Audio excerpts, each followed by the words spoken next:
আমরা যারা প্রতিনিয়ত গেম খেলে যাচ্ছি তার ভিতরে 100টা মানুষের মধ্যে 70 জন মানুষ প্রায় একটা ভুল প্রতিনিয়ত করে যাচ্ছে।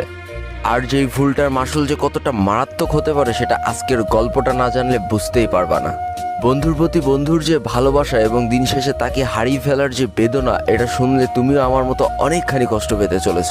তাই এই ছোট্ট ভুল থেকে ঘটে যাওয়া বড় একটা দুর্ঘটনা যাতে তোমার লাইফেও ঘটে না যায়, তাই আজকের ভিডিওটা সম্পূর্ণ দেখতে থাকো। আর যেই গল্পগুলো মানুষের জীবন থেকে নেওয়া হয় সেখান থেকে অনেক কিছু শেখার থাকে। তো বেশি প্যাক না করে ছোট্ট একটা ইন্ট্রো দিয়ে আজকের ভিডিও শুরু করা যাক।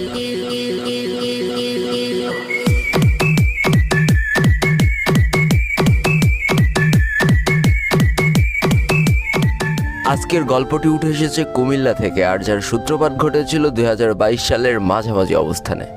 সামান্য এই গেমে করা ছোট্ট একটা ভুলের জন্য যে শুধু একটা পরিবারই শেষ হয়ে গিয়েছিল তা না, বরং সমাপ্তি ঘটেছিল